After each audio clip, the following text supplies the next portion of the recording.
الحمد للہ رب العالمین والصلاة والسلام علی اشرف الانبیاء والمرسلین وعلی آلہ واصحابہ ومن تبعہم بإحسان الی یوم الدین اما بعد فاعوذ باللہ من الشیطان الرجیم بسم اللہ الرحمن الرحیم حامیم عین سین قاف كذلك يوحي إليك وإلى الذين من قبلك الله العزيز الحكيم صدق اللہ العظیم۔ سورہ شورى قرآن کریم کی 42 نمبر سورت ہے اور نزولی ترتیب کے اعتبار سے اس کا نمبر 62 ہے۔ 53 آیات اور 5 رکوع پر مشتمل یہ سورت رسول اللہ صلی اللہ علیہ وسلم پر مکہ مکرمہ میں نازل ہوئی تھی۔ اس سورت کی آیت نمبر 38 میں اللہ کے نبی کو یہ حکم دیا گیا ہے وَأَمْرُهُمْ شُورَى بَيْنَهُمْ، آپ کے بارے میں اور آپ کے صحابہ کے بارے میں یہ فرمایا گیا ہے کہ جو بھی معاملات ہیں ان کو مشورے سے حل کیا کرو، تو مشورہ کرنے کا حکم اور ترغیب موجود ہے، جس کی وجہ سے اس سورت کا نام شورا ہے۔ اس سورت میں ویسے تو توحید کا بیان بھی ہے، انبیاء کی رسالت کا ذکر بھی ہے، لیکن سب سے زیادہ اس صورت میں قرآن عظیم کے متعلق بحث کی گئی ہے کہ یہ اللہ کی کتاب ہے۔ سورت کا آغاز بھی حروف مقطعات سے ہو رہا ہے اور اس کے آغاز ہی میں یہ بات فرمائی جا رہی ہے کہ وہی جو اللہ کی طرف سے رسول اللہ صلی اللہ علیہ وسلم پر کی گئی اور وہ اللہ کا کلام، اس کو دنیا میں بھیجنے کا مقصد ہدایت بھی ہے اور یہ ایک معجزہ بھی ہے جو انسانوں کو عاجز کر دیتا ہے، جو اس کے معجزہ ہونا اور دوسروں کا اس کے سامنے میں عاجز اور بے بس ہو جانا، یہ اس قرآن کی حقانیت اور صداقت کی دلیل ہے۔ کافر یہ کہتے تھے کہ قرآن حضور صلی اللہ علیہ وسلم نے خود بنایا، گھڑا، انسانی کاوش ہے، تو ان کو اس صورت کے آغاز میں چیلنج کیا گیا ہے کہ اگر یہ انسان کا بنایا ہوا کلام ہے تو تم اس کے مقابلے میں اسی طرح کی کوئی ایک چھوٹی سی صورت بھی بنا کر لے آؤ، لیکن کافر اس چیلنج کا مقابلہ نہیں کر سکتے۔ قرآن کریم یہ بات کہتا ہے اگر تم اس چیلنج کو قبول کر لو تو تمہیں یہ فائدہ ہوگا کہ تمہیں کوئی پروپیگنڈا نہیں کرنا پڑے گا، مالی وسائل استعمال نہیں کرنے پڑیں گے، مسلمانوں سے جنگ کر کے اپنے بندوں کو قتل نہیں کرنا پڑے گا، بلکہ تم اس کے جیسا ایک کلام بنا کر لوگوں کے سامنے یہ ثابت کر دو گے کہ حضور نعوذ باللہ جھوٹے ہیں اور ہم سچے ہیں۔ لیکن تمہارا چیلنج قبول نہ کرنا اس بات کی دلیل ہے کہ تم جھوٹے ہو اور اللہ کے نبی سچے ہیں۔ اور پھر اس صورت میں اللہ تعالیٰ کی توحید کو، اس کی قدرت کو بیان کرتے ہوئے یہ بات فرمائی گئی ہے کہ آپ صلی اللہ علیہ وسلم کی طرف کی گئی یہ وحی پہلی وحی نہیں ہے، بلکہ آپ سے پہلے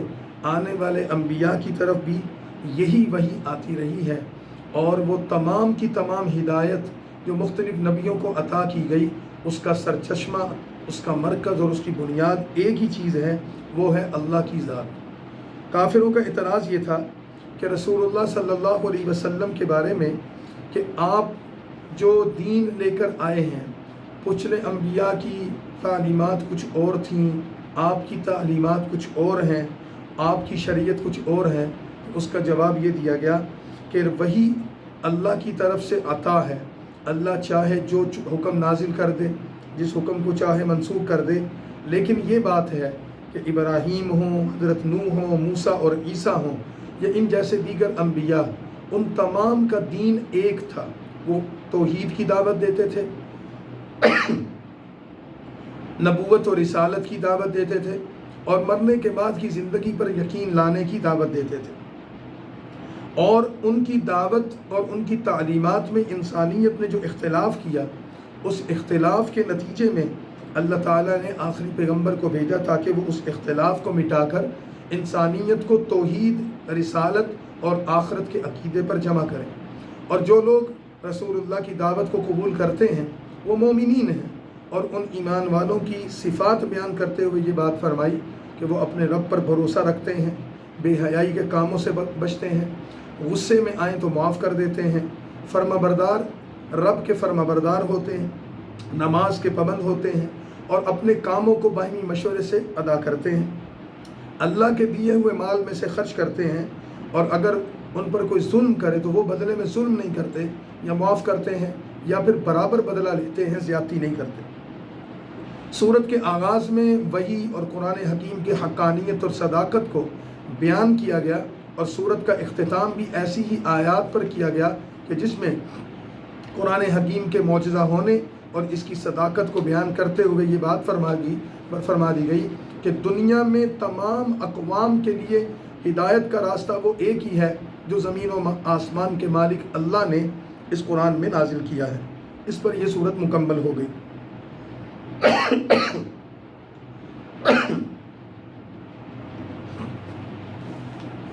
قرآن کریم کی اگلی سورت زخرف ہے۔ سورت زخرف مکی سورت ہے اور قرآن کریم میں اس کا نمبر 43، نزولی ترتیب کے اعتبار سے اس کا نمبر 63 ہے، اور یہ سورت 7 رکوع اور 99 آیات پر مشتمل ہے۔ اس سورت کا آغاز بھی حامیم حروف مقطعات سے ہو رہا ہے، اور اس سورت کا نام زخرف اس وجہ سے ہے کہ اس کی آیت نمبر 35 میں ایک لفظ استعمال ہوا ہے۔ زخرف کا معنی ہوتا ہے سونے سے مزین یا زیب و زینت والی کوئی چیز۔ اس اعتبار سے اس نسبت سے اس سورت کا نام زخرف رکھا گیا ہے۔ اس سورت کا بنیادی موضوع تو مکی صورتوں والا ہے، لیکن اس کی اصل جو بحث ہے وہ ایمان کے اصولوں پر ہے۔ سورت کی ابتدا قرآن کریم کے بارے میں حامیم والکتاب المبین انا جعلناہ قرآنا عربیا لعلکم تعقلون ان آیات سے کرتے ہوئے رسول اللہ صلی اللہ علیہ وسلم کو یہ بتایا کہ یہ کتاب اللہ کی نازل کردہ ہے، روشن اور واضح کتاب ہے، اور ہم نے اسے عربی زبان میں اتارا ہے تاکہ اہل عرب جو اس قرآن کے مخاطب ہیں اس کو صحیح طریقے سے سمجھ سکیں، اور یہ کتاب اللہ کے پاس لوح محفوظ میں لکھی ہوئی ہے۔ پھر اللہ تعالیٰ نے مختلف قدرت کے دلائل دیتے ہوئے یہ بات فرمائی۔ سورت کی آیت نمبر 9 میں آسمان کا ذکر کیا کہ یہ نیلی چھت کس نے بنائی ہے۔ آیت نمبر 10 میں زمین کو فرش بنانے کا ذکر کیا، پھر آگے پہاڑوں کا، نہروں کا، تا حد نگاہ پھیلے ہوئے سمندر کا، قطرہ قطرہ برسنے والی بارش کا، اور پھر دریاؤں اور سمندروں میں چلتے ہوئے جہازوں کا، اسی طرح زمین پر چلتے پھرتے چوپاؤں کا، اور نقل و حرکت کرنے اور بوجھ اٹھانے کے لیے ان جانوروں کا ذکر کرتے ہوئے فرمایا یہ ساری کی ساری چیزیں اللہ کی قدرت کی گواہ ہیں، اور اللہ تعالیٰ اس کائنات کو بنا کر اور ان چیزوں کو بطور دلیل کے پیش کرتا ہے کہ اس کائنات کا بنانے والا وہ اللہ ہے۔ اس اللہ تعالیٰ کی بنائی ہوئی چیزوں کو، اس کی تخلیق کی ہوئی اس قدرت کے نمونوں کو دیکھو اور پھر اس پر ایمان لاؤ۔ یہ تمام چیزیں اللہ تعالیٰ کی توحید کی گواہی دیتی ہیں، اور ان توحید کے دلائل کو بیان کرتے ہوئے یہ بات فرمائی کہ اس کو سمجھنا کچھ مشکل نہیں ہے۔ تم کہتے ہو کہ یہ نبی جو ہماری طرف دعوت لے کر آیا یہ تو دیہات میں آیا، کوئی کہتا ہے کہ چھوٹے سے شہر میں آیا، کوئی کہتا ہے کہ یہ کوئی امیر کبیر انسان نہیں ہے، یہ سردار نہیں ہے، اس کے پاس مال و دولت نہیں ہے۔ فرمایا کہ یہ ساری باتیں اپنی جگہ، لیکن نبی کی بات میں کمی کیا ہے، اس کی بات میں تمہیں کجی کیا نظر آتی ہے؟ اس نبی کی ذات بھی کامل و مکمل ہے، لیکن تم اپنی عقل سے پردہ ہٹاؤ تو پھر تمہیں نظر آئے۔ اسی طرح انتہائی قابل نفرت سوچ تھی ان لوگوں کی کہ جو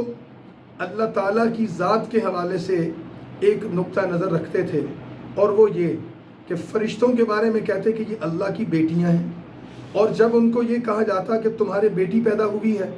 تو وہ اپنی بیٹی کو زندہ درگور کر دیتے۔ اور قرآن کریم یہ کہتا ہے کہ ان کی حالت یہ ہے کہ ان کو جب کسی کو بیٹی کی پیدائش کی خبر دی جاتی ہے تو اس کا چہرہ وہ خبر سن کر سیاہ پڑ جاتا ہے، ندامت، ذلت اور شرمندگی کا شکار ہو جاتا ہے، اپنے سر پر خاک ڈالنے لگتا ہے، میں بیٹی کا باپ بن گیا، میرے گھر میں بیٹی ہو گئی۔ اور دوسری طرف کہتے ہیں کہ فرشتے خدا کی بیٹیاں ہیں، تو اللہ تعالیٰ فرماتے ہیں کہ ظلم کر رہے ہو، ایک تو اللہ کی اولاد بنا دی جو غلط، اور دوسرا اگر بنانی تھی تو بیٹے بناتے، خود تم بیٹوں کو پسند کرتے ہو اور خدا کے لیے بیٹیاں، لیکن اصل یہ ہے کہ اللہ کے نہ بیٹے ہیں نہ بیٹیاں ہیں، اللہ تو اس سے پاک ہے۔ حضرت ابراہیم علیہ السلام کے بارے میں مشرکین مکہ کا عقیدہ یہ تھا کہ وہ ان کے جد امجد تھے، اس وجہ سے ان کی تعظیم کرتے تھے، ان کو حق مانتے تھے، برحق مانتے تھے۔ تو فرمایا کہ حضرت ابراہیم علیہ السلام کے بارے میں تمہارا کیا خیال ہے؟ ان کا تم احترام اور تعظیم تو کرتے ہو، لیکن رکوع نمبر 3 میں فرمایا کہ ابراہیم کا ذکر کرو۔ انہوں نے ابراہیم علیہ السلام نے اپنے باپ کو کہا کہ تم ہدایت پر نہیں گمراہی پر ہو، اپنی قوم کو انہوں نے بتایا کہ تم گمراہی کے راستے پر ہو، اور انہوں نے جن بتوں کو اپنا معبود بنا رکھا تھا ابراہیم نے تو ان کی تردید اور انکار کیا تھا۔ تو تم اگر ابراہیم کے سچے پیروکار ہو تو جہالت اور حماقت پر مبنی اپنے اس کردار کو چھوڑو اور ابراہیم کے دین اور شریعت اور ملت کے سچے پیروکار بن کر موحد بنو، توحید کا راستہ اختیار کرو۔ اور پھر یہ فرمایا کہ تم کہتے ہو ایک یتیم کو، ایک غریب کو، ایک چھوٹے سے شہر میں رہنے والے انسان کو نبی بنا دیا، کسی بڑے انسان کو، طاقتور کو، سرمایہ دار کو، جاگیردار کو نبی نہیں بنایا گیا۔ تو اس کا جواب یہ دیا کہ اللہ کا اختیار ہے، جس کو جو چاہے عطا کرے، اس اللہ سے کوئی پوچھنے والا نہیں۔ جیسے اللہ رزق کی تقسیم کرتے ہیں، کسی کو کم یا زیادہ دیتے ہیں اور کسی کو محروم رکھتے ہیں اور کسی کو وسعت دیتے ہیں، ایسے ہی نبوت کسی انسان کا ذاتی اختیار نہیں، یہ اللہ کا اختیار ہے، اور اللہ تعالیٰ جس کو چاہے عطا کرے۔ اور پھر رسول اللہ صلی اللہ علیہ وسلم کو یہ بات فرمائی، ان لوگوں کے طرز عمل سے پریشان ہونے کی ضرورت نہیں۔ آپ سے پہلے جو قومیں گزری ہیں، مثال کے طور پر فرعون، موسیٰ علیہ السلام کے سامنے جابر بادشاہ ان کے معجزات کا مقابلہ کرنے لگا، ان کی نبوت کی تردید کرنے لگا، اور اپنے سونے چاندی کے انبار پر، اپنے لاہ و لشکر پر، مصر کی حکمرانی اور اقتدار پر اس کو بہت فخر تھا، اور حضرت موسیٰ کو نفرت کی نگاہ سے دیکھتا تھا۔ لیکن پھر حقیقت میں کیا ہوا؟ انہی باغات اور اقتدار اور لشکر اور حکومت کے کھوتے ہوئے اسی سرزمین پر فرعون غرق ہوا، اس کو کوئی بچانے والا نہیں تھا۔ اسی طرح پھر حضرت عیسیٰ ابن مریم کا ذکر کیا، ان کی والدہ کا ذکر کیا، اور ان تمام چیزوں کو بتا کر فرمایا کہ آپ ان کافروں کو ان کے حال پر چھوڑ دیں اور صبر کریں، بالآخر ان پر اللہ کا عذاب آئے گا، اور وہ ایسا عذاب آئے گا کہ اس عذاب کی شدت سے تنگ آ کر یہ اس جہنم کے دروغے کو کہیں گے کہ اللہ سے درخواست کرو کہ ہمارا عذاب کم کر دے، تو وہ کہے گا کہ اپنی بکواس بند کرو، اپنا منہ بند کرو، آج تمہاری طرف اللہ رحمت کی نظر سے نہیں دیکھیں گے۔ اور پھر جنتی لوگوں کی نعمتوں کا ذکر کرتے ہوئے سورت کے اختتام پر اللہ تعالیٰ کی توحید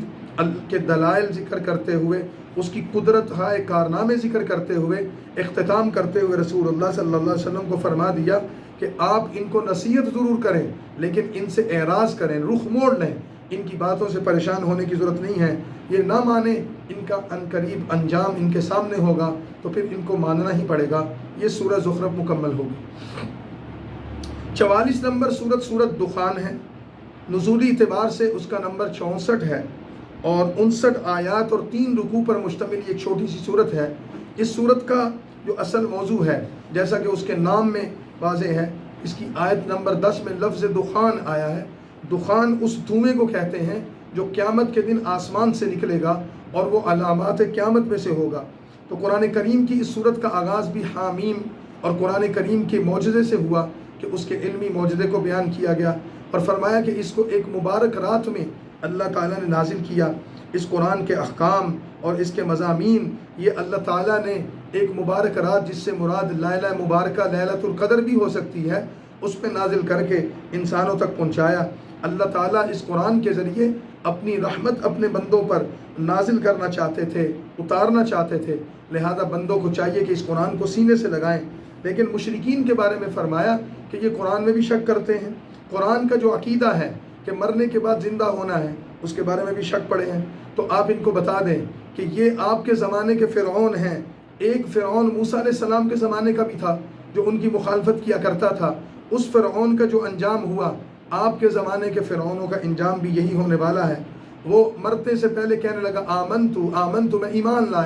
لایا، پھر موت کے وقت اس کے ایمان کو اللہ نے قبول نہیں کیا۔ یہ بھی اگر توبہ کر لیں تو بہتر ہے، ورنہ موت کے وقت یا موت کے بعد کی توبہ قبول نہیں ہوگی۔ اور پھر سورت میں آخرت کے احوال کو ذکر کرتے ہوئے جنت کی نعمتوں کا بیان ہے، دوزخ کے ہولناک عذاب کا بیان ہے، اور یہ فرمایا کہ نعمتیں ان لوگوں کے لیے ہوں گی جو اللہ کی مان کر دنیا میں زندگی گزارتے رہے، اور عذاب نافرمانوں کے لیے ہوگا، وہ بالآخر اللہ کے عذاب کو دیکھ لیں گے اور پھر ان کے پاس کوئی چارہ نہیں ہوگا بھاگنے کا، چھٹکارے کا۔ اگلی صورت سورۃ الجاسیہ ہے، 45 نمبر ترتیب میں ہے اور نزولی اعتبار سے اس کا نمبر 65 ہے۔ 37 آیات اور 4 رکوع پر مشتمل 25ویں پارے کی یہ آخری صورت ہے۔ اس صورت کی آیت نمبر 28 میں وَتَرَىٰ كُلَّ أُمَّةٍ جَاسِيَةٍ لفظ جاسیہ آیا ہے۔ جاسیہ کا لفظی معنی ہوتا ہے گھٹنوں کے بل بیٹھنا۔ اس صورت کا آغاز بھی حامیم تنزیل الکتاب من اللہ العزیز الحکیم، قرآن کے معجزہ اور اس کی صداقت کو بیان کرتے ہوئے اللہ کی قدرت کی مختلف حالات بیان کیے، اور پھر یہ فرمایا کہ یہ کافر قیامت کے اس منظر کو یاد کریں کہ جب یہ اللہ کے عذاب کے خوف سے گھٹنوں کے بر گر جائیں گے، اور مجرموں کے مکروہ چہرے، بگڑے ہوئے چہرے سب کے سامنے ہوں گے، اور ان کی حالت پتلی ہو جائے گی اور قابل رحم ہو جائے گی، عبرتناک ہو جائے گی، لیکن پھر آخرت میں ان کا تڑپنا اور چیخنا ان کے کسی کام نہیں آئے گا۔ اور پھر اللہ تعالیٰ کی توحید کی مختلف نشانیوں کو بیان کرتے ہوئے فرمایا کہ ان نعمتوں کو یاد کرو جو اللہ تعالیٰ نے بنی اسرائیل کو دی تھی۔ تم سے پہلے ایک امت آئی، اللہ نے ان کو کتاب دی،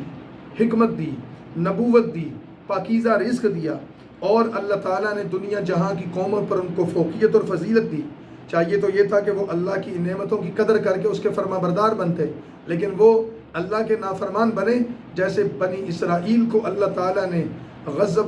اور غصے کا نشانہ بنایا اور ان کو ان کے بدترین انجام پر پہنچایا، ایسے ہی یہ مکہ کے کافر بھی اگر باز نہ آئے تو اپنے عبرتناک انجام کو پہنچیں گے۔ رسول اللہ صلی اللہ علیہ وسلم کا زمانہ ہو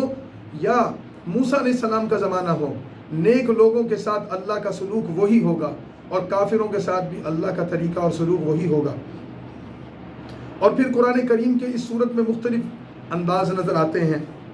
ویسے تو قرآن کہیں حاکمانہ انداز اختیار کرتا ہے، کہیں ناصحانہ، کہیں خبر دیتا ہے، اطلاع دیتا ہے، کہیں اس کا اشارات اور کنایات میں کلام لوگوں کی طرف متوجہ ہوتا ہے، کہیں قرآن کریم سوال و جواب کے انداز میں، اور کہیں قرآن کریم اس انداز میں منظر کشی کرتا ہے کہ جیسے لوگ قیامت کو اپنے سامنے دیکھ رہے ہوں، قبر کو اپنے سامنے دیکھ رہے ہوں، دوزخ اور جنت کو اپنے سامنے دیکھ رہے ہوں۔ یہ ساری کیفیات ان صورتوں میں نظر آتی ہیں۔ اور پھر صورت کا اختتام قیامت کے مناظر کو بیان کرتے ہوئے کیا گیا کہ گویا کہ قیامت ہمارے سامنے قائم ہو چکی ہے، حشر کا میدان سج گیا ہے، اور لوگ خوف کے مارے گھٹنوں کے بل اللہ کے سامنے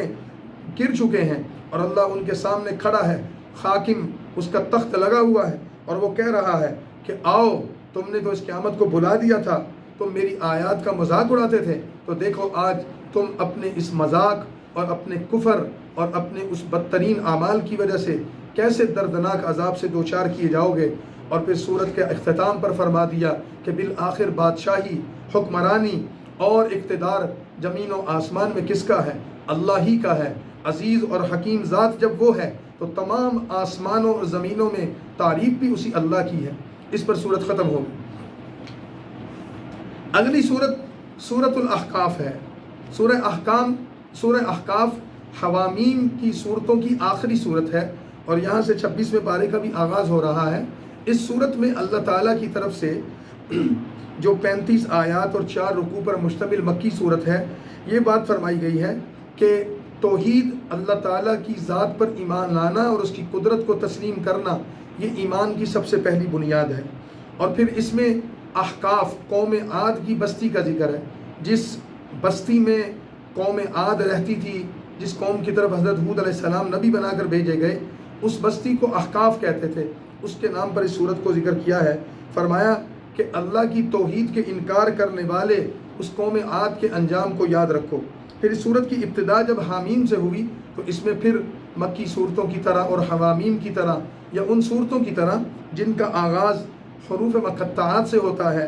قرآن حکیم کی حقانیت، اس کی صداقت، اس کے موجودہ ہونے کو بیان کیا گیا، اور فرمایا کہ اللہ تعالیٰ مشرکین کے مختلف اعتراضات اور شبہات کو ذکر کرتے ہوئے ان کے جوابات ارشاد فرماتے ہیں۔ اور اس صورت میں 2 متضاد نمونے ذکر کیے گئے۔ مثال کے طور پر دو اولادیں ہیں، ایک اولاد کسی شخص کی ہے نیک بیٹا،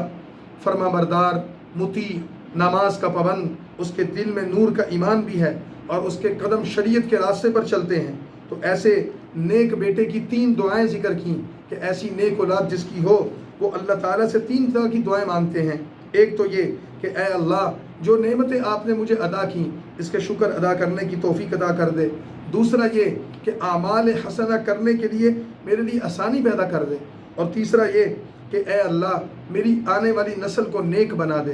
اور پھر ایسی اولاد کے لیے اللہ تعالیٰ فرماتے ہیں ہم نے جنت کا وعدہ کیا ہے۔ لیکن دوسری طرف ایک شخص وہ ہے کہ جس کا بیٹا شقی القلب ہے، نافرمان ہے، دل اس کا نور ایمان سے خالی ہے، والدین کا نافرمان ہے، کفر کے راستے پر چلنے والا، تو بتاؤ کہ اس بچے کا اس کا نقطہ نظر کیا ہے؟ نیکی اعمال حسنہ اس کے پاس کچھ نہیں، بلکہ جب اس کو دعوت دی جاتی ہے تو وہ تکبر سے کہتا ہے کہ زندہ مجھے مرنے کے بعد زندہ کر کے کیسا نکالا جائے گا، اور میں تو کبھی زندہ نہیں ہو سکتا، اور پھر وہ کفر اور طغیان میں اور اپنے اعمال میں سرکشی میں اتنا آگے بڑھ جاتا ہے کہ بالآخر اس کے بدترین انجام کو اس کے سامنے کر دیا جاتا ہے۔ تو فرمایا کہ یہ دونوں نمونے تمہارے سامنے ہیں، تم وہ بنو جو پہلا ہے، وہ نہ بنو جو دوسرا ہے۔ اور پھر اس کے ضمن میں سورہ احقاف میں قوم عاد کا ذکر کرتے ہوئے یہ بات فرمائی کہ اللہ تعالیٰ نے اس قوم کو بے شمار نعمتوں سے، مادی اسباب اور وسائل سے نوازا تھا، لیکن انہوں نے نافرمانی کی، بالآخر ان پر اللہ کی طرف سے عذاب آیا۔ پہلے قحط سالی ہوئی اور وہ قوم پیاس کو ترسنے لگی، پانی کو ترسنے لگی، سبزے کو ترسنے لگی، اور ایک عرصے کے بعد ایک بادل آیا، ساری قوم اپنے گھروں سے نکل کر اس بادل کے نیچے جمع ہو گئی اور یہ سمجھنے لگی کہ یہ اللہ تعالیٰ کی طرف سے، یہ قدرت کی طرف سے پانی برسے گا، لیکن در حقیقت اس بادل میں عذاب تھا۔ ایک تیز اور طوفانی ہوا چلی اور اس نے ان کے جسموں کو اٹھایا، ٹکرایا اور پاش پاش کر دیا، اور پھر اس زمین پر ان کو پٹک کر مردہ حالت میں چھوڑا، اور پھر ایسے پڑے تھے جیسے کھجور کے خشک تنے کٹے پڑے ہوتے ہیں۔ فرمایا قوم عاد کے انجام کو دیکھو، اے اہل مکہ، رسول اللہ صلی اللہ علیہ وسلم تمہیں ڈرا رہے ہیں، تم اگر ان کی بات کو قبول نہیں کرتے تو تم قوم عاد سے زیادہ مضبوط اور طاقتور نہیں ہو۔ سورت کا اختتام کرتے ہوئے یہ بات فرمائی گئی کہ اللہ تعالیٰ زمین و آسمان کو پیدا کرنے والا اگر اس بات پر قدرت رکھتا ہے کہ وہ اس پوری کائنات کو بنا دے، تو وہ اس بات پر بھی قدرت رکھتا ہے کہ اللہ مردوں کو دوبارہ زندہ کر دے۔ اور سورت کے آخر میں نبی کریم صلی اللہ علیہ وسلم کو حکم دیا گیا کہ آپ دیگر انبیاء کی طرح صبر کریں۔ مصیبت، تکلیف، پریشانی اللہ کی طرف سے امتحان ہے، آپ اس پر صبر کریں، اور صبر کا انجام ہمیشہ اچھا ہوتا ہے۔ آپ کا ٹھکانہ وہ تو مقام محمود، عزت والا مقام ہے، لیکن آپ کے دشمنوں کو اللہ کے علاوہ کہیں جائے پناہ نہیں ملنے والی، اگر وہ توبہ کر لیں تو بہتر ہے۔ ان آیات و ان مضامین پر اس صورت کو مکمل کیا گیا۔ اگلی صورت سورہ محمد ہے۔ سورہ محمد قرآن کریم کی 47 نمبر صورت ہے، ترتیب نزول میں اس کا نمبر 95 ہے، اور یہ صورت 38 آیات اور 4 رکوع پر مشتمل ہے، اور یہ مدنی صورت ہے، یعنی رسول اللہ صلی اللہ علیہ وسلم پر مدینہ طیبہ میں نازل ہوئی۔ اس صورت کو سورت محمد اس وجہ سے کہا گیا ہے کہ اس صورت کی آیت نمبر 2 میں والذین آمنوا وعملوا الصالحات وآمنوا بما نزل علی محمد، آپ صلی اللہ علیہ وسلم کا ذاتی نام ذکر کیا گیا ہے۔ قرآن کریم میں 5 مقامات ایسے ہیں جس میں حضور صلی اللہ علیہ وسلم کا نام ذکر کیا گیا ہے۔ مثال کے طور پر پہلی صورت سورہ آل عمران ہے، جس میں فرمایا گیا وما محمد الا رسول، تو پہلی مرتبہ حضور کا نام سورہ آل عمران میں آیا۔ اسی طرح سورہ احزاب میں حضور کے بارے میں فرمایا ما کان محمد ابا احد من رجالکم، تو یہ دوسری مرتبہ آیا۔ اسی طرح تیسرا نام رسول اللہ صلی اللہ علیہ وسلم کا سورہ محمد میں آیا، کو یہ جو آیت میں نے ابھی پڑھی ہے، آیت نمبر 2۔ اسی طرح پھر آگے سورہ فتح آ رہی ہے، اس میں چوتھی مرتبہ حضور کا ذاتی نام آیا محمد الرسول اللہ، اور 5ویں مرتبہ حضور صلی اللہ علیہ وسلم کا نام سورہ صف 28ویں پارے میں آیا کہ حضرت عیسیٰ علیہ السلام نے اپنی قوم کو یہ خوشخبری دی تھی کہ برسول یأتی من بعد اسمہ احمد، میرے بعد ایک رسول آئیں گے جن کا نام احمد ہوگا۔ تو پورے قرآن میں 5 مرتبہ حضور کا نام نامی آیا ہے، اس میں سے ایک یہ سورہ محمد ہے۔ اس سورت میں جو احکام ہیں، اس سورت کو سورۃ القتال بھی کہا جاتا ہے، کیونکہ اس صورت میں جہاد اور قتال کے احکامات بیان کیے گئے ہیں۔ صورت کا اصل موضوع تو جہاد اور قتال ہے، اس کے ساتھ ساتھ اس میں کفار اور منافقین کی علامات ذکر کر کے ان کے درمیان فرق بتایا گیا ہے۔ کفار کی جماعت وہ ہے جو شیطانی کاموں پر چلتے ہیں، باطل کا اتباع کرتے ہیں۔ مومنین کا جماعت وہ ہے کہ جو دین اسلام پر چلتے ہیں اور حق کی باتوں کا اتباع کرتے ہیں۔ دونوں گروہوں کا وجود جب دنیا میں ہوگا، ایک طرف شیطان کے پیروکار اور ایک طرف رحمان کے پیروکار، پھر ان میں تصادم بھی ہوگا، پھر ان میں جنگ بھی ہوگی، ٹکراؤ بھی ہوگا۔ تو اس جنگ اور اس قتال کے نتیجے میں پھر قتل و غارت کے نتیجے میں مال بھی ہوگا، قیدی بھی ہوں گے، اس طرح کے اور کئی احکامات کی ضرورت پڑے گی۔ تو یہ صورت اس بارے میں رہنمائی کرتی ہے۔ اس صورت کی آیت میں رسول اللہ صلی اللہ علیہ وسلم کو یہ بات فرما دی گئی، آیت نمبر 4 میں، کہ جب آپ کو کبھی کافروں سے واسطہ پڑے لڑائی کا، جنگ کا، تو آپ پھر جنگ کے میدان میں ڈٹ جائیں اور دشمنوں کی گردنیں اڑائیں، اور جب ان کو قتل و غارت سے شکست دے دو تو جو ان کے لوگ بچ جائیں ان کو گرفتار کر لو، قید بنا لو۔ اس کے بعد پھر اس صورت میں جنگی قیدیوں کے احکام بیان کیے گئے کہ ان قیدیوں کو بطور احسان آزاد بھی کیا جا سکتا ہے، فدیہ لے کر چھوڑا بھی جا سکتا ہے، یا قیدیوں کا قیدیوں کے ساتھ تبادلہ کیا جا سکتا ہے، یا چوتھی شکل یہ ہے کہ ان کو اپنے پاس غلام یا لونڈی بنا کر رکھا جا سکتا ہے، لیکن یہ غلام یا لونڈی بنانا فرض یا لازم نہیں ہے، بلکہ یہ ایک انتظامی مسئلہ ہے، اگر تم کرنا چاہو تو کر لو۔ یہاں یہ چیز ذہن میں رہے کہ قرآن حکیم میں اور رسول اللہ کی شریعت میں انسانوں کو آزاد کرنے کی تعلیم اور ترغیب دی گئی، نہ کہ ان کو قید کرنے کی۔ جس زمانے میں قرآن نازل ہوا تھا اس وقت پوری دنیا میں انسانوں کو غلام بنایا جاتا تھا، جنگوں میں لوگ قیدی بناتے تھے، کمزور لوگوں پر قبضہ کر کے ان کو اپنا غلام بنا لیتے تھے، انسانوں کی خرید و فروخت ہوتی تھی۔ اس زمانے کے اعتبار سے یہ احکام تھے، لیکن اسلام نے انسانوں کو آزاد کرنے کا حکم دیا، ان کو غلام بنانے کی حوصلہ شکنی کی۔ یہی وجہ ہے کہ کتنے ہی احکامات شریعت ایسے ہیں جس میں یہ حکم دیا گیا، مثلا کوئی شخص قسم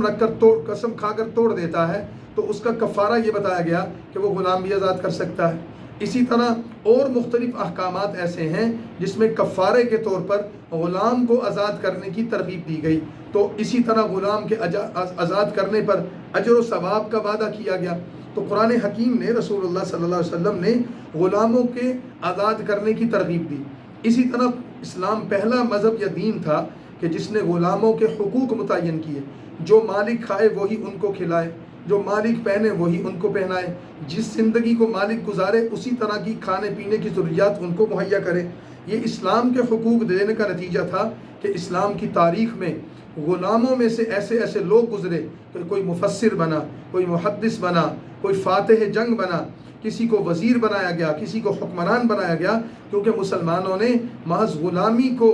ذلت کی طرح مسلط کرنے کا کام نہیں کیا، بلکہ انہوں نے ان کو آزاد کرنے، ان کو ترقی دینے، ان کی تعلیم و تربیت کا نظام کیا۔ اسی طرح صدقہ خیرات کرنے میں جہاں مال خرچ کرنے کی بات کی گئی، وہاں ایک بہت بڑا مصرف یہ بتایا گیا کہ غلاموں کو خرید کر آزاد کرنا، غلاموں کو آزاد کروانا خود رسول اللہ نے کیا، صحابہ کرام نے کیا۔ ایک صحابی صرف حضرت عبد الرحمن بن عوف رضی اللہ تعالیٰ عنہ کے بارے میں آتا ہے کہ انہوں نے اپنی زندگی میں 30,000 غلام خرید کر آزاد کیے، اللہ نے ان کو اتنا مال و دولت دیا تھا۔ یہ صرف ایک صحابی کا عمل ہے۔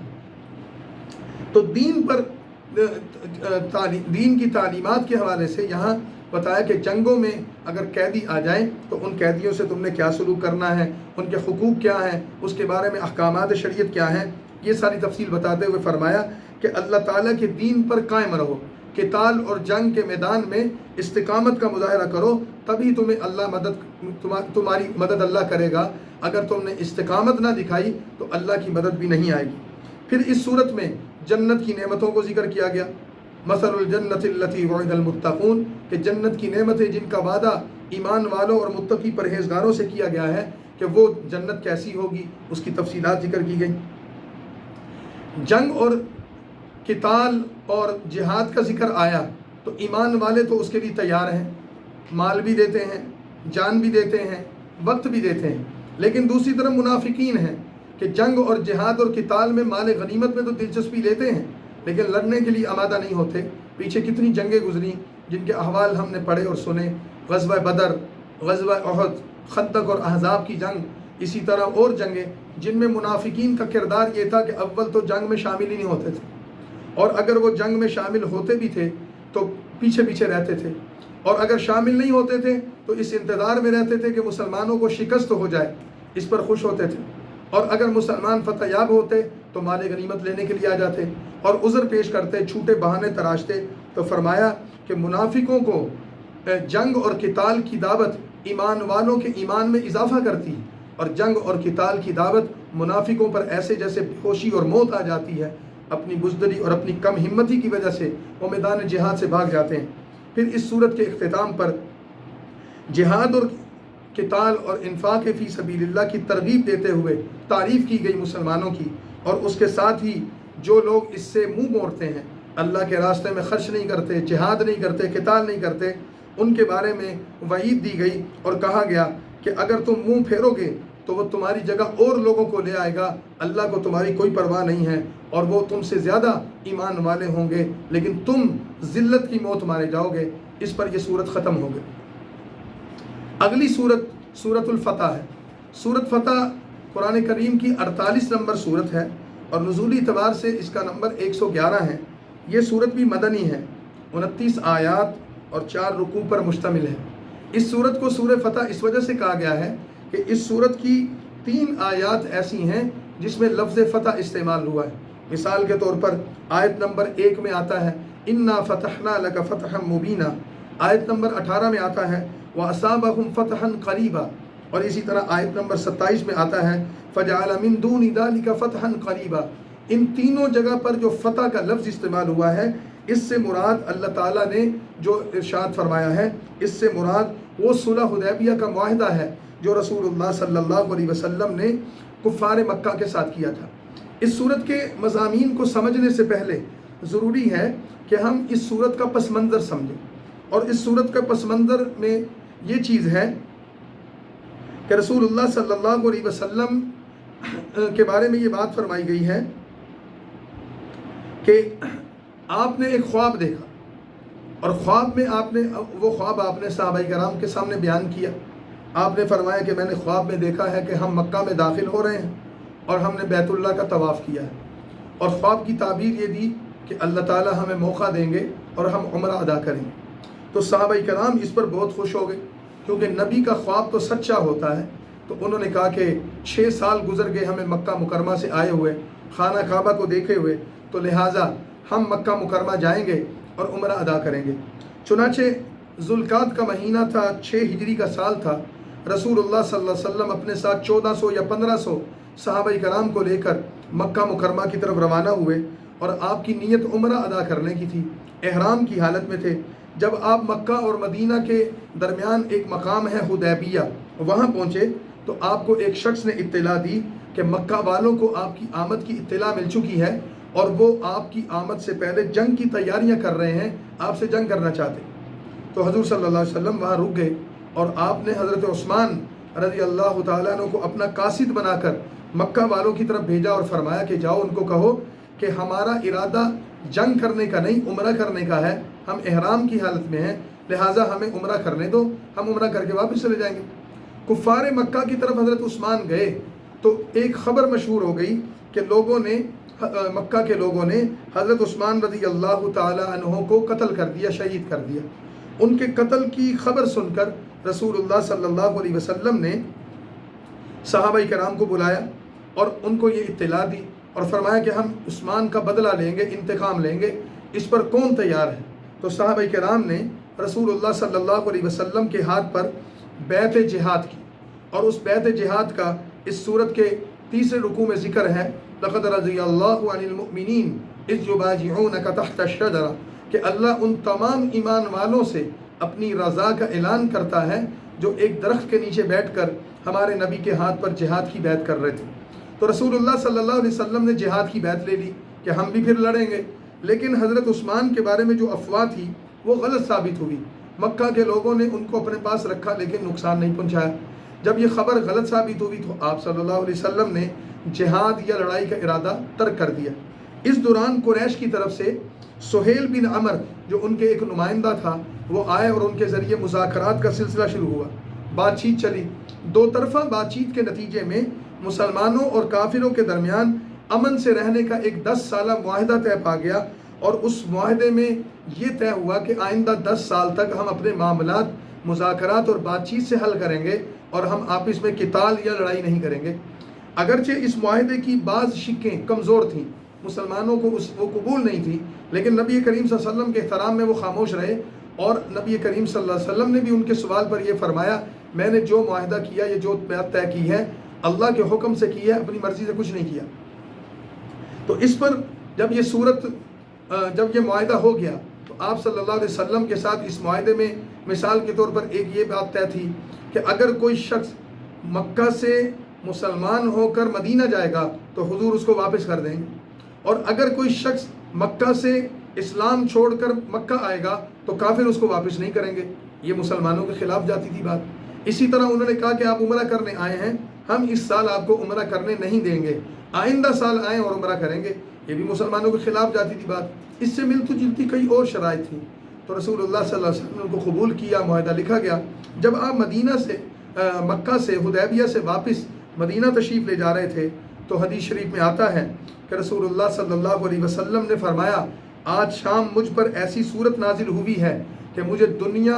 اور دو جہانوں میں جو دنیا و ما فیہا، دنیا میں جو کچھ بھی خزانوں کی شکل میں موجود ہے، مجھے ان تمام چیزوں میں سب سے زیادہ وہ صورت محبوب ہے۔ اور پھر اس صورت کے بارے میں آپ نے صحابہ کرام کو اس کی آیات پڑھ کر سنائی کہ اللہ نے مجھے فتح مبین عطا کر دی، گویا کہ اس معاہدے کو فتح مبین قرار دیا گیا۔ اب یہ معاہدہ بظاہر جو مسلمانوں کے خلاف تھا، فتح مبین کیسے بنا کہ آپ اس سے اندازہ کر لیں کہ سن 6 ہجری میں مسلمانوں کی تعداد 1400 یا 1500 تھی، جو رسول اللہ صلی اللہ علیہ وسلم کے ساتھ مدینہ سے چلی تھی اور مکہ عمرہ کرنے کے لیے آئی تھی۔ لیکن اس معاہدے کے بعد صرف 2 سالوں میں 8 ہجری میں جب حضور مکہ فتح کرنے آئے تو مسلمانوں کی تعداد اس لشکر میں تقریباً 10,000 سے زیادہ تھی۔ تو صرف 2 سالوں میں اتنی بڑی تعداد میں لوگ مسلمان ہوئے۔ اس معاہدے کے نتیجے میں حضور نے دوسری اقوام، قبیلوں اور قوموں کی طرف وفود بھیجے، دنیا کے بڑے بڑے بادشاہوں کے پاس خطوط بھیجے، اور ان کے ذریعے پوری کی پوری قومیں اور قبیلے مسلمان ہوتے چلے گئے۔ تو 2 سالوں کے اندر اس معاہدہ امن نے وہ انقلاب برپا کر دیا کہ اسلام کا آفاقی پیغام جو مکہ میں تھا مدینہ پہنچا، پھر وہ مدینہ سے نکل کر پورے عرب میں پھیل گیا، اور چپے چپر پر اسلام کی دعوت سے گھر اور قبیلے اور قومیں منور ہو گئیں۔ تو اس پس منظر میں یہ صورت نازل ہوئی۔ تو صورت کا آغاز ہی ان آیات سے ہو رہا ہے، اِنَّا فَتَحْنَا لَكَ فَتْحًا مُبِينًا، کہ اے نبی صلی اللہ علیہ وسلم، ہم نے آپ کو فتح مبین عطا کی۔ اور آپ صلی اللہ علیہ وسلم کو خوشخبری سناتے ہوئے فرمایا گیا، ایمان والوں کے ساتھ اللہ نے جنت کا وعدہ کر لیا ہے، منافقوں اور مشرکوں کے لیے اللہ تعالیٰ نے عذاب کی وعید سنا دی۔ اور پھر فرمایا، بیعت جہاد کرنے والے 2 متضاد گروہ ہیں۔ ایک گروہ وہ ہے اہل ایمان کا جو وطن سے دور ہیں، ان کے پاس اسلحہ بھی موجود نہیں ہے، حرم کے شوق میں احرام باندھے ہوئے عمرہ ادا کرنے کے لیے آ رہے تھے، ان سے جہاد اور قتال کی بیعت لی گئی، انہوں نے خالی ہاتھ ہونے کے باوجود رب کے حکم پر لبیک کہا، لڑنے مرنے کے لیے تیار ہو گئے۔ تو اے نبی صلی اللہ علیہ وسلم، یہ لوگ جو آپ کے ہاتھ پر بیعت کر رہے ہیں، انہوں نے آپ کے ہاتھ پر ہاتھ نہیں رکھا، ید اللہ علی الجماع، ان سب کے ہاتھ کے اوپر اصل میں اللہ کا ہاتھ ہے، گویا کہ اللہ کی مدد و نصرت کا وعدہ آ گیا۔ اور پھر اگلی آیت میں بتا دیا کہ اللہ تعالیٰ بیعت کرنے والوں سے راضی ہو گیا ہے، اپنی رضا کا اعلان کر دیا، ایمان والوں کو خوشخبری دے دی، وہ سارے حالات ذکر کر دی۔ دوسرا گروہ منافقین کا تھا۔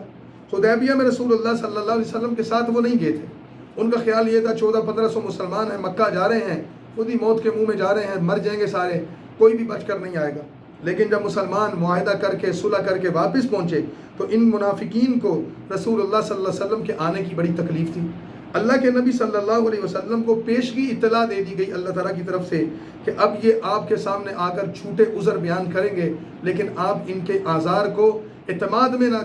ان کے عذروں پر اعتماد نہ کرنا، ان کے منافقانہ کردار پر اعتماد نہ کرنا۔ اور پھر سورت کے آخر میں رسول اللہ صلی اللہ علیہ وسلم کے اس خواب کا ذکر کیا گیا ہے جس خواب کو آپ نے دیکھا تھا کہ ہم مسجد حرام پہنچے اور عمرہ ادا کیا۔ بعض لوگوں نے اعتراض کیا کہ نبی کریم صلی اللہ علیہ وسلم کے بارے میں، یا سوال کیا کہ آپ نے خواب دیکھا تو آپ کا تو خواب پورا نہیں ہوا. تو نبی کریم صلی اللہ علیہ وسلم نے اس کی جواب میں یہ فرمایا اللہ اس خواب کو ضرور پورا کرے گا, اور وہ پورا ہوا. اگلے سال آپ عمرے پر آئے اور آپ نے عمرہ ادا کیا, لیکن آپ نے فرمایا میں نے یہ کہا تھا کہ ہم عمرہ ادا کریں گے, میں نے یہ نہیں کہا تھا کہ اس تاریخ کو عمرہ ادا کریں گے, تاریخ اللہ کو معلوم ہے, لیکن آپ کا خواب سچا ثابت ہوا. پھر اس صورت کے اختتام پر 3 باتیں بتائی گئیں. ایک بات تو یہ کہ نبی صلی اللہ علیہ وسلم کے بارے میں کہ آپ کو اللہ نے جو دین حق دے کر بھیجا ہے اس کا مقصد کیا ہے, لِيُظْهِرَهُ عَلَى الدِّينِ كُلِّهِ, آپ اس کو سارے ادیان پر غالب کر دیں. اور دوسرا مقصد یہ بتایا گیا کہ صحابہ کرام الذین معه اشداء علی الکفار رحماء بینہم, ان کی صفات ذکر کی گئی کہ یہ آپس میں ایمان والے ایک دوسرے کے لیے رحم دل ہیں, نرم گوشہ رکھتے ہیں, ایک دوسرے کی محبت و مودت میں پڑے ہوئے ہیں, لیکن کافروں کے لیے یہ بڑے سخت ہیں. اور تیسری چیز آخر میں یہ بتائی گئی کہ اللہ تعالیٰ نے صحابہ کرام کے ساتھ مغفرت اور اجر عظیم کا وعدہ کر لیا ہے, اور اللہ تعالیٰ نے ان کو جنت کا وارث بنا دیا ہے. اور اس کے ساتھ ہی اس صورت میں جب احرام کا ذکر آیا تو فرمایا کہ احرام باندھ لیا جائے تو اس کا اختتام 2 چیزوں پر ہوتا ہے, یا حلق کروایا جائے یا قصر کروایا جائے. حلق کا مطلب یہ ہے کہ محرم احرام کے تمام اعمال ادا کرنے کے بعد آخر میں اپنا سر منڈا دے, اس کو بہت اجر ملے گا. اور نبی صلی اللہ علیہ وسلم نے اس کے لیے دعا بھی فرمائی. اور اگر وہ پورا سر نہیں بھی منڈوانا چاہتا تو پھر وہ قصر کروائے, بال کٹوائے, یہ بھی باعث اجر ہے, اس سے بھی احرام مکمل ہو جاتا ہے. اب وہ قصر کیا ہوگا اور حلق کیا ہوگا اور اس کی تفصیلات کیا ہیں, یہ ساری تفصیلات پھر حج کے مسائل اور عمرے کے مسائل میں موجود ہیں, علماء کرام سے رجوع کیا جا سکتا ہے. ان مضامین پر اس سورہ فتح کو مکمل کر دیا گیا. اس سے اگلی صورت سورہ حجرات ہے, وہ بھی اہم ترین صورت ہے, مدنی صورت ہے, اس میں بڑے اہم اور بنیادی احکامات ہیں. انشاءاللہ پھر کل سورہ حجرات کو بیان کریں گے. آخر دعوانا ان الحمد للہ رب العالمین.